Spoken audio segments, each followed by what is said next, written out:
If you think the inflation nightmare of the early 2020s was bad, let me introduce you to its evil twin, deflationary collapse. And it's not starting in a bank on Wall Street. It's starting in a blast furnace in Hebei. It is January 6, 2026. While you were watching the Fed pivot or checking your crypto portfolio, one of the most critical warning lights in the global economy just started flashing red. We aren't talking about AI tech stocks. We aren't talking about the housing market in Austin or Toronto. We are talking about the backbone of modern civilization, steel. Goldman Sachs just dropped a bombshell report that, if you know how to read between the lines, basically screams that the world's second largest economy has lost control of its industrial engine.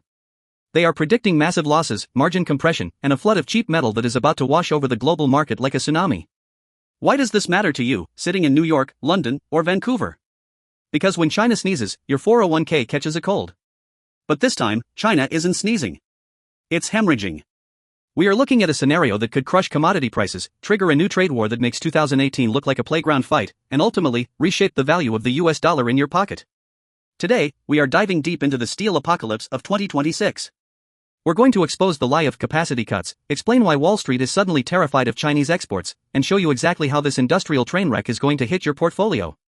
Buckle up. The rust is spreading. Let's get right into the data, because numbers don't lie even if governments do. Late Monday night, Goldman Sachs released a note that should have every commodities trader sweating bullets. The headline? They are slashing earnings estimates for the giants of the industry, Baosteel Iron and Steel and Maanshan Iron and Steel for the 2026 to 2027 financial year. But it gets worse. For Angang Steel, another titan of the industry, they aren't just predicting lower profits, they are predicting deeper losses. Now, in plain English, what is Goldman saying? They are saying that the recovery narrative we've been fed for the last 6 months is dead on arrival.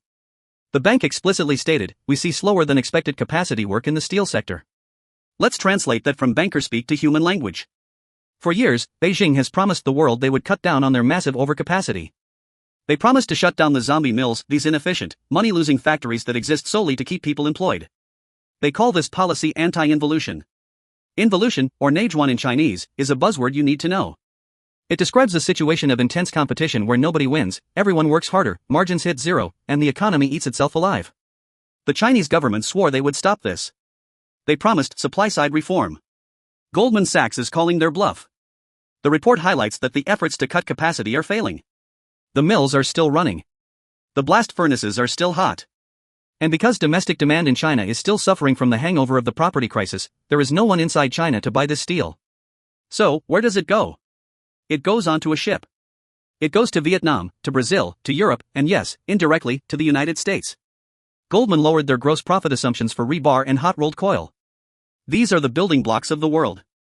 Rebar holds up your condo, hot-rolled coil becomes your car chassis and your washing machine.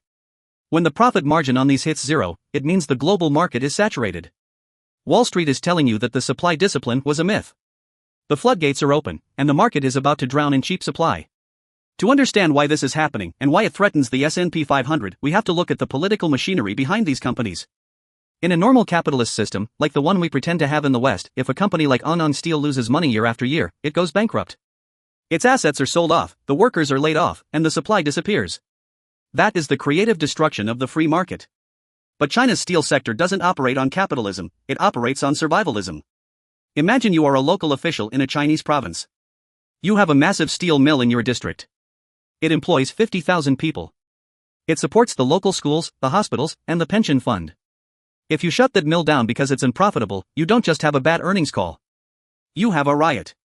You have 50,000 angry men with no income. In the US, that loses you an election. In China, that loses you your head. So, what do? You keep the mill running.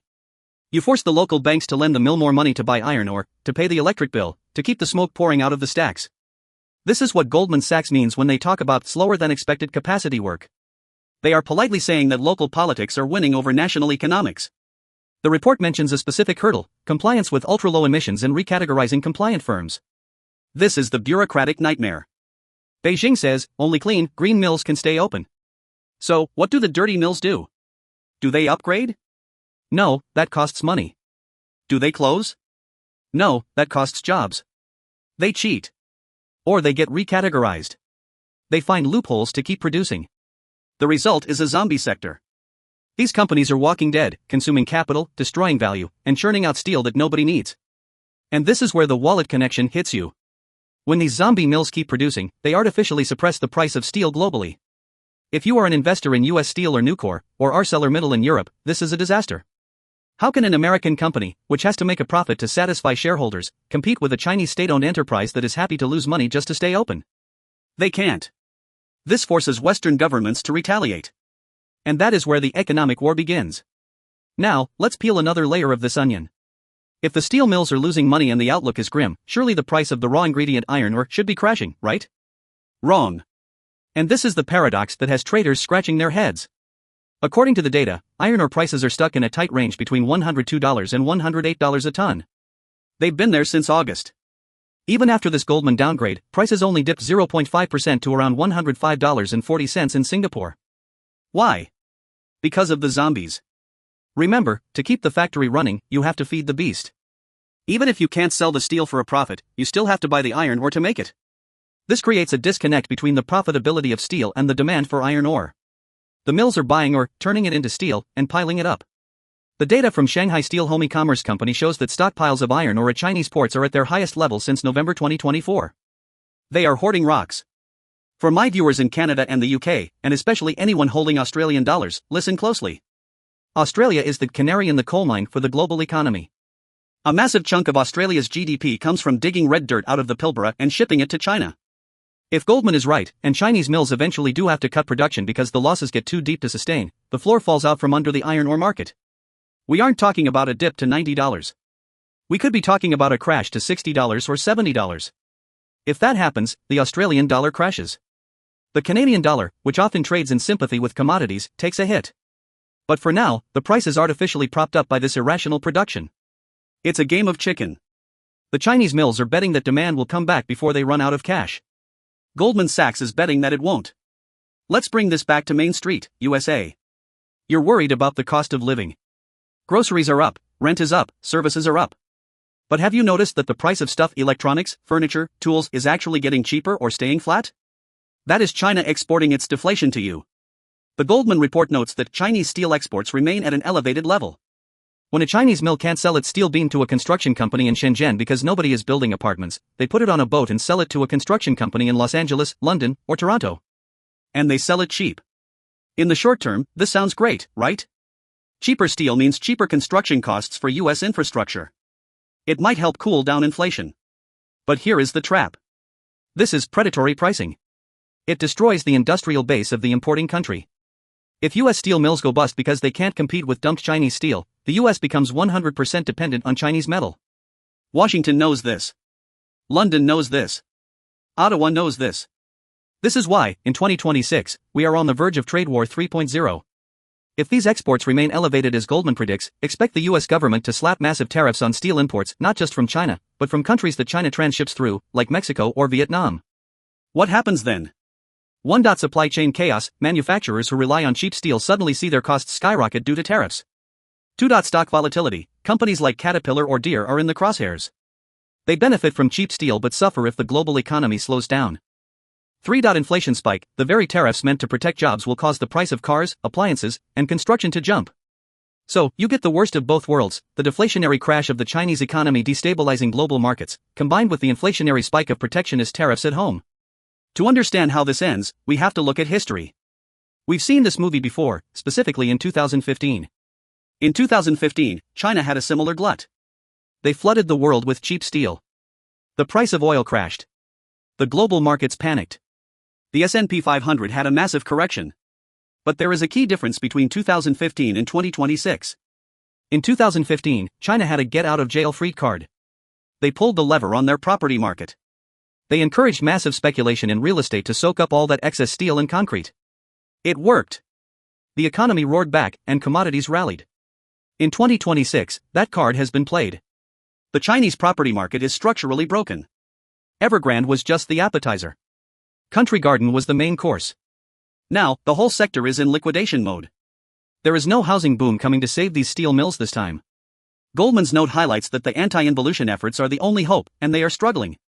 Without a new source of domestic demand, China has only two options. 1. Massive factory closures. This leads to mass unemployment and social unrest in China. 2. Permanent export dumping. They keep shipping the excess abroad until the West completely closes its borders.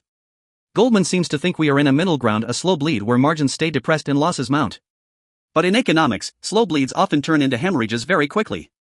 Think about the US Rust Belt in the 1970s. When the capacity cuts finally happen, they are brutal. They destroy entire cities. If that happens in China, the shockwaves will travel through the banking system. Who holds the debt of Angang and Maanshan steel? Chinese state banks. Who borrows from those banks? Everyone. If the steel mills default, the banks tighten lending. When banks tighten lending, liquidity dries up. When liquidity dries up, global asset prices, including your US stocks, tend to wobble. So, where do we go from here?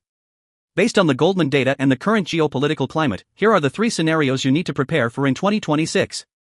Scenario A, the tariff wall. As Chinese exports stay high, the US and EU respond with aggressive protectionism. We see 50% to 100% tariffs on Chinese steel and aluminum. US domestic steel stocks rally. Manufacturing stocks dip due to higher input costs. Inflation ticks up, forcing the Fed to keep rates higher for longer. Scenario B, the banking contagion. The losses at Angang and Maanshan become unsustainable. Beijing tries to force closures, but the debt unravels. A major Chinese bank requires a bailout. Global panic. Investors flee to the safety of the US dollar and US treasuries. Emerging markets crash. Commodities collapse. This is a deflationary shock. Scenario C, the miracle pivot. China successfully pivots its economy overnight to high-tech manufacturing and green energy, absorbing the steel capacity into building wind turbines and EV factories at a rate never seen before. A soft landing. But given the slower-than-expected progress cited by Goldman, don't bet the farm on this. The Goldman Sachs downgrade of Baosteel and Maanshan isn't just a footnote in a financial journal. It is a symptom of a global economy that is out of balance. We have the world's largest manufacturer sitting on massive overcapacity that it cannot sell at home and is struggling to sell abroad without starting a trade war. So, what should you do? 1. Watch the dollar. In times of global stress and trade wars, the US dollar is king. If China wobbles, the dollar strengthens. This is bad for US exporters but good for your purchasing power abroad. 2. Be careful with cyclicals. Companies heavily exposed to global construction and mining equipment are in the danger zone. If iron ore cracks, the equipment manufacturers feel the pain. 3. Monitor the spread. Watch the difference between US steel prices and global steel prices. The wider that gap gets, the closer we are to aggressive government intervention. The steel beams in Shanghai might be rusting, but don't let your portfolio corrode with them. The signs are there. The anti-involution war is failing. The flood is coming. Make sure you're on high ground. Thanks for watching. If you want to understand how the currency wars of 2026 will affect your savings, click this video right here. And don't forget to subscribe, because the mainstream news won't tell you this until it's too late. I'll see you in the next one.